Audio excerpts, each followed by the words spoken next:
Hello guys, आज का chapter है हमारा बर्थ। ये चैप्टर एक छोटा सा पार्ट है एजे क्रॉनिन द्वारा लिखी हुई नोवेल द सिटाडेल का।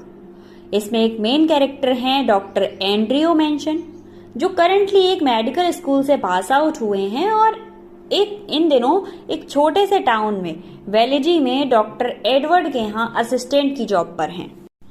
गाइस, चैप्टर स्टार्ट होता है, रात के 12 बज रहे थे और एंड्रेव अपने क्लिनिक से अपने घर की ओर जा रहे थे। वो रास्ते में सोच रहे थे, यार आज का दिन कितना ज्यादा गंदा था। ना ही मैंने डॉक्टर एडवर्ड के साथ कुछ अच्छा काम किया और ना ही अपनी गर्लफ्रेंड क्रिस्टीन के साथ अपनी डेट अच्छी बना पाया। वो बहुत ज्यादा सैड थे। हालांकि वो बहुत एक्टिव रहते थे, बट आज वो काफी सैड थे। वो चल रहे थे और जैसे ही अपने घर के गेट पर पहुंचे तो देखते हैं कि मिस्टर जो उनका वेट कर रहे हैं। और वो मिस्टर जो से कुछ पूछ ही पाते तब तक मिस्टर जो उनसे कहने लगते हैं कि डॉक्टर एंड्रीव, मैं आपका ही वेट कर रहा था। मैं 1 घंटे से आपका वेट कर रहा था। आपको याद है, मेरी वाइफ 20 साल बाद, शादी के 20 साल बाद प्रेग्नेंट हुई है और आज उसको लिवर पेन स्टार्ट हो गया है। आप फटाफट से मेरे घर चलिए, मुझे आपकी जरूरत है। तो मिस्टर एंड्रीव कहते हैं कि अभी रुकिए, मैं अपने इक्विपमेंट्स लेकर आता हूँ, फिर हम लोग साथ में चलेंगे। वो अपने सारे इक्विपमेंट्स लेकर आते हैं और मिस्टर जो के साथ चले जाते हैं। मिस्टर जो के घर पहुंचते हैं। घर पहुंचने पर मिस्टर जो कहते हैं कि आप अंदर जाइए, मैं बाहर ही वेट करूंगा। तो एंड्रीव घर के अंदर घुसते हैं तो देखते हैं कि किचन काफी ज्यादा नीट एंड क्लीन थी, बट उनके घर में जो फर्नीचर था वो काफी ओल्ड था। सीढ़ियों से वो बेडरूम की तरफ जाने लगते हैं। बेडरूम में पहुंचते हैं तो देखते हैं वहां पर 3 लेडीज प्रेजेंट हैं। फर्स्ट जो की वाइफ सुजैन, एंड सेकेंड जो की ग्रैंड मदर एंड जो की mother in law, and third थी मिडवाइफ। मिडवाइफ मतलब डिलीवरी कराने वाली जो नर्स होती है उसको मिडवाइफ बोलते हैं। अब ये लोग वहां पर प्रेजेंट थे और सबसे बुरी बात ये थी कि सुजैन को बहुत ज्यादा पेन हो रहा था। पेन होना और लिवर पेन होना अलग बातें थी। अभी उसकी डिलीवरी का टाइम नहीं हुआ था, फिर भी उसको बहुत ज्यादा पेन हो रहा था। तो डॉक्टर ने क्या किया कि उनको क्लोरोफॉर्म दे दिया। क्लोरोफॉर्म देने के बाद वो सीढ़ियों से नीचे उतरने लगे।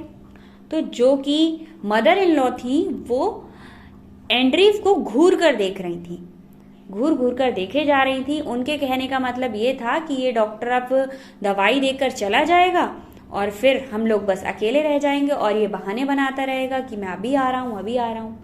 बट इस रिएक्शन को बिना कहे ही एंड्रीव समझ जाते हैं और एंड्रीव कहते हैं कि माताजी आप परेशान मत होइए, मैं कहीं नहीं जा रहा हूं।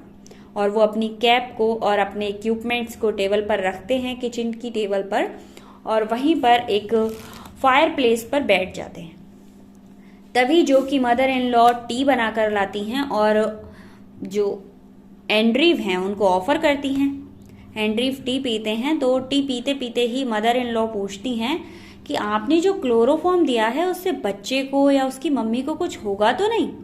तो डॉक्टर उसको क्लियर करते हैं कि नहीं। एंड्रीव कहते हैं कि उसकी मदर को और उसको कोई भी परेशानी नहीं होगी। कुछ टाइम बीतता है और एंड्रीव उस चेयर पर बैठे बैठे अपनी और अपनी गर्लफ्रेंड के रिलेशनशिप के बारे में सोच रहे थे। वो सोच रहे थे कि जब हम लोगों की बॉन्डिंग अच्छी नहीं है या फिर मैं उसे ठीक से नहीं रख पाता हूँ या वो मेरे साथ अच्छा फील नहीं करती है तो हमें एक साथ नहीं रहना चाहिए।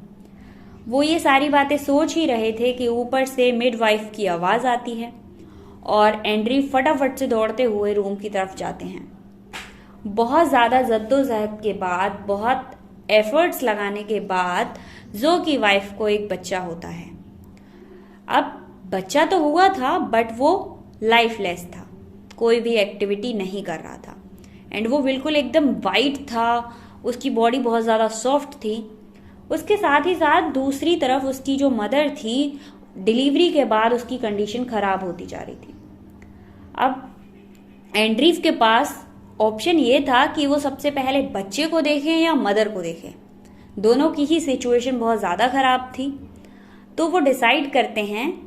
अब वो लोग क्या डिसाइड करते हैं आप कमेंट करके जरूर बताइएगा कि उन्होंने बच्चे को चुना या फिर मदर को चुना।